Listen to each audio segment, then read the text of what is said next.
Hi, Sarah. It's Zahra Shah here from the UKAI Women in AI podcast. I'd like to welcome you and thank you for joining us. Hi, Sarah. Thanks for having me. Yeah, nice to Um, be. Please go ahead and introduce yourself to people watching and listening. My name's Sarah Wyer. I'm a PhD researcher in bias in AI, concentrating on large language models and gender bias. I've recently won an award for being a top woman in tech, which is quite exciting and quite an honour. So I was quite pleased about that. I've worked in higher education for quite some time, so about 16 years, but doing lots of different jobs, taught in business and in computer science. I work with organisations now, advising on how to deliver fair AI across their institutions, and I'm also an educator as well in that space. My core philosophy really with technology is that we don't leave anyone behind. So that's my main focus on technology. Congratulations on winning the award. Uh, that's You? great news. So, Sarah, what inspired you to, uh, you know, s- move into this career direction? There's a few things really. I did my undergraduate degree a long time ago now. So that was in business, and I didn't really know where my career would sit. I'd just come out of that business degree, and I just didn't feel very corporate. So I thought, oh, what will I do? And I'm from a working class background, so I didn't have that network that I know is available to a lot of people now. So I didn't have that network. I thought, what can I do? So I started temping with temping agencies, and I started temping at Durham University, and then stayed there and haven't quite left since. So I started doing lots of different jobs and found that I really enjoyed playing around with data. And people would say, "Oh, there's a data question, something going on with data. Give it to Sarah, she'll fix it." So it started off with Excel spreadsheets, and I was that nerd in the corner that would do a little pivot table or whatever, and that would be me. And I really enjoyed it. So moving across the university, they then offered to pay for me to do my master's in computer science, which was exciting for me. So I did that. And then started doing a bit of teaching with computer science and a bit of business as well. And then they said, "Oh, well, do you fancy doing a PhD?" And I was like, "Oh, that sounds really exciting. Yes, please." And started doing a PhD in computer science. Met the wonderful Professor Sue Black, who is my supervisor for my PhD. And we started working on gender bias within large language models before they were really a thing. Obviously, they were a thing, but people in the general public weren't aware of what ChatGPT was at that point, because I think, well, it wasn't created at that point, it was just GPT-2. So yeah, we did a lot of analysis and research on that. So that's been my path. And then I worked in industry for a bit as a data architect. Thoroughly enjoyed that, but then education pulled me back, and I'm loving that piece. So at the minute, I work in education on an undergraduate program with a private company, and I also work with organisations helping them build fair AI. So that's my journey. It's non-traditional. It's not very linear. I don't think many people's careers these days are very linear, are they? But that's how I ended up where I am today. Hmm.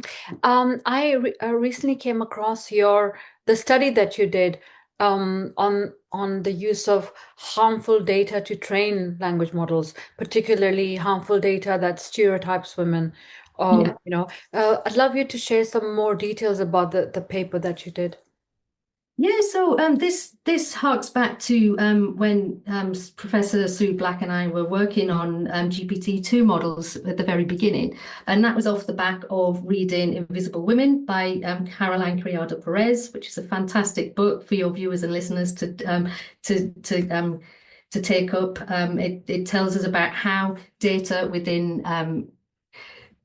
how all data is biased against women. And then we were looking at a book called Algorithms of Oppression, where Sophia Noble, an amazing woman, highlighted that there was intersectional gender bias for within the Google search engine. So we combined all of that, and I had a look at GPT-2 and typed in. It was very similar today. It was very, very primitive back then, but it was just a little search bar, and I was typing in things like women can, women cannot, men can, men cannot.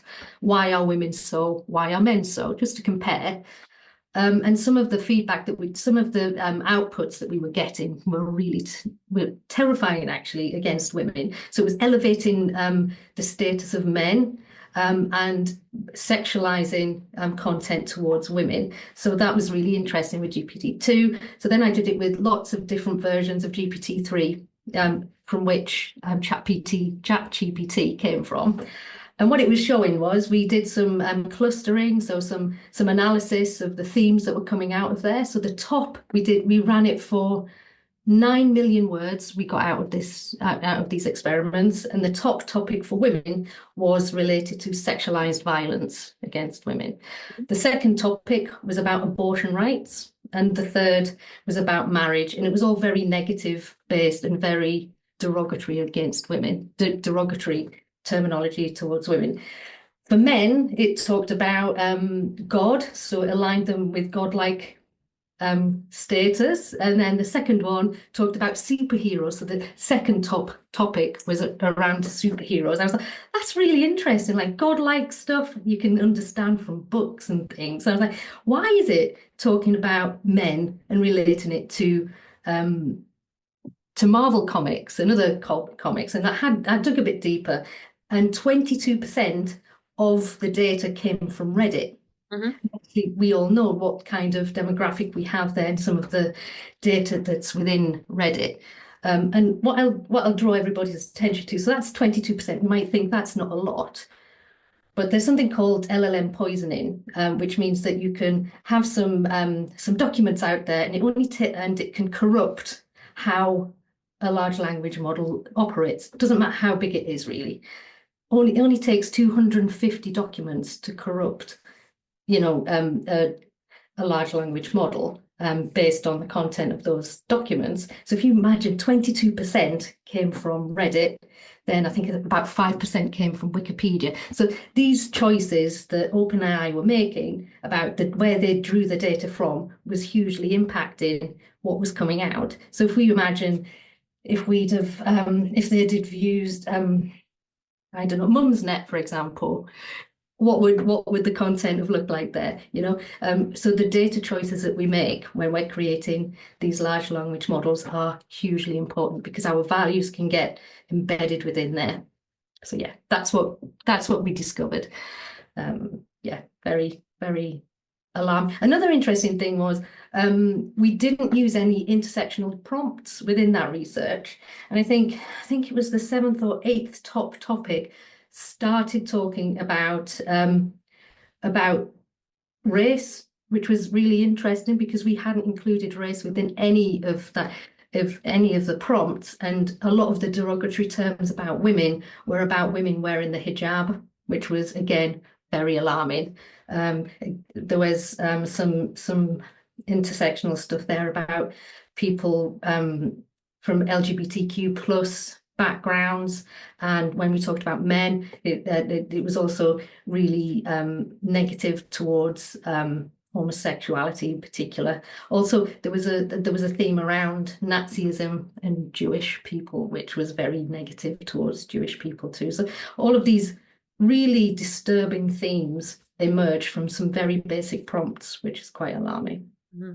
So that's really interesting to know. And I'm sure people listening and watching now, you have raised some awareness about the issue of bias in large language models, all sorts of bias, gender, religious bias, ethnicity bias, racial bias.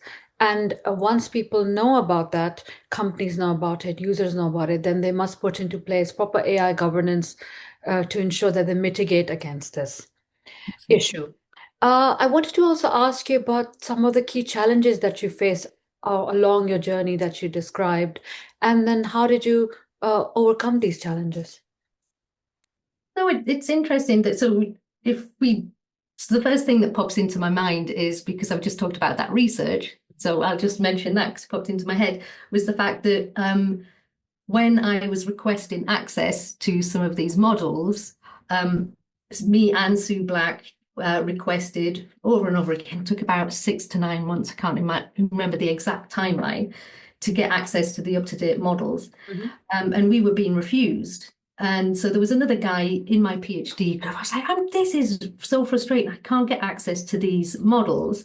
And he said, do you know what? Why don't I try? And I'll try and get access to the model. Within 24 hours, he got access as a white man who was a CTO of a large global organization. Obviously, we were women and we were researchers. So the access to, so these are other things that organizations do need to have a look at. It's who you're giving early access to for these models, and who do you want to be the type of company that just gives it to privileged white men? Maybe they do, but I would argue it's not a strong strategy necessarily. Mm-hmm. What are some of the current projects and that you're working on, and if you wanted to share your future plans? Yeah, so some of the projects that I'm working on, so still the gender bias research continues. So I'm just finishing up my PhD right now. So what we've done is we've mapped the gender bias from GPT-2, so the very beginning of OpenAI's LLM journey, public LLM journey, up to GPT-5. And we've used the same experiments, and now we're just finishing up some analysis. I'm writing lots of papers, so some of it under review. I've developed a new framework, which is currently under review, which is exciting as well. And so just getting through this last stage of the research is what I'm doing. With thoughts career-wise, I'm not quite sure. I've not had the foresight to have a look at that. I think AI is in such a state of flux right now. So guessing where we'll be in maybe 6 months' time is a tricky place. But what I do want is to think about how we lift people up and don't push people down. I think the world where we are right now with sexualized violence against women is on the increase. I think OpenAI's strategy at the minute is really concerning. If we think about poor Adam Rain, who sadly died by suicide, we're all familiar with that awful story. How ChatGPT kind of almost encouraged him to take his own life, unfortunately, and there weren't any guardrails in place.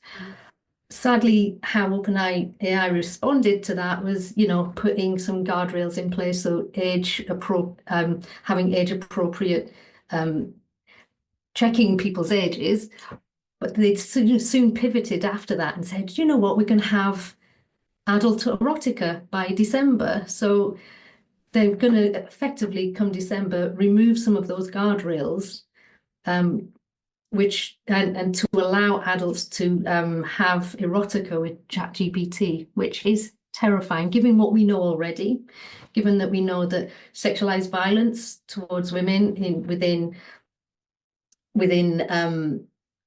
online communities can then escalate into real life. Having your own online girlfriend, being able to do whatever you want in that space is terrifying. And I think for boys, girls, and women, this is a scary place. And I do worry that the right guardrails won't be in place for that. So I'm anticipating there's going to be quite a lot of work to do in that space. Yes, that is deeply concerning and distressing. And although we do have the Online Safety Act in the UK, which is, something that is missing from other parts of the world, and we also have the Children's Code that the ICO established. But you're right, this is a concerning,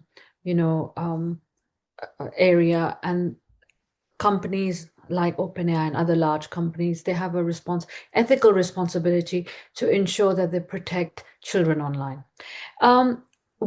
What is your vision for the future, and what sort of legacy do you wish to leave behind? My vision is that AI is a fabulous tool. So like I said before, we can embed our values within this technology. And it just so happens at the moment that there are certain values that have been embedded within these technologies at the minute, but we can easily balance that out. And I really would like to see, and this is my vision of the future, that that balance starts to tip, and that we can have more equality within not just the AI within AI, but it can elevate people in lots of different areas. It can increase social mobility, hopefully. That it doesn't have to be something that takes away from people. It can improve people's lives, and I really want to work in that space, and I hope to see that with AI, because it can do that. It's just whether we decide as a society we want that to happen. Mm-hmm. What advice would you offer to people, especially young girls, who want to follow a similar career path to yours? I would say don't be put off, because sometimes you can have a look out there and you can just see so many men and boys operating in this space doing really cool stuff with technology. But there are loads of women and girls out there doing incredibly good stuff with technology, and that some of those girls could be you, some of those women could be you. The barriers in place. There are barriers in place because we sometimes think, and I remember thinking this, thinking I can't be a woman in tech. Why can I? Where are these women in tech? And then I saw Professor Sue Black, come to the university. I was like, she's a bit like me. And so I think you need to see someone like you doing this technology stuff or anything that you want to be, and you need to be able to assimilate that. Likewise, Steve Shirley, I don't know if anyone else has heard of or has met Steve Shirley. She was an incredible woman. She was one of the first, she had a software house up and running in the 60s and 70s. And she was an incredible pioneer within technology, but many of us don't know about her. So please, if you don't know about women in tech, find out about Steve Shirley and her wonderful story. Find out about Sue Black. Find out about Wendy Hall. There are lots of women out there, but sadly we don't necessarily hear about them. So yeah, have a look at these women, and one day they could be you. That's good advice. How can these people connect with you if they wanted to, perhaps, um, uh, request you to mentor them or just get your advice? Yeah, if they're on LinkedIn, please get in touch. So I'm sure we can put something online where you've got my LinkedIn address. I'm not quite sure about the URL. I'm not very good at remembering those huge URLs, but please get in touch with me through LinkedIn or email me. I can put that email address on here as well. Please email me. We're all in this together, and we can all build and create a wonderful future together. So yeah, please get in touch, and yeah, let's do it.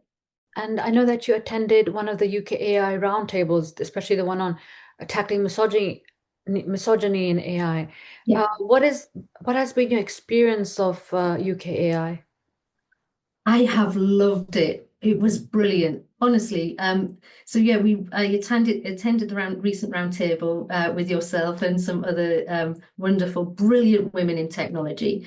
We saw Laura Bates talking about her book. And actually, I'm going to pick it off my desk. Look, can I bring? Is it there? Anyone can see that? Great. Yes. Please, all read this very important book. But yeah, it was an incredible experience. I've not been to the House floors before. The women and men who were there in support were incredibly supportive and inspirational, and it's such a good movement to get involved in with, and we can make such a difference. So I encourage everybody, if they can, to get involved. For those who are listening, Sarah was mentioning the book called The New Age of Sexism by Laura Bates. Apologies. Yes. It's all right. Is there anything else you'd like to share with people watching and listening in? I would just reiterate that AI is an incredible technology. We have the power to decide what that looks like in the future. Just because the power seems to be within these companies at the moment, it doesn't have to be like that. We can create and design AI however we want to do it. So please get involved in technology. Please reach out to women's networks or any networks, people together. When we're together, we're stronger together, and we can make a real difference. Thank you so much, Sarah. Thank you for joining the UKAI Women in AI podcast today. And I definitely learned a lot from just hearing you speak. Thank you. Thank you. Thanks, Sarah.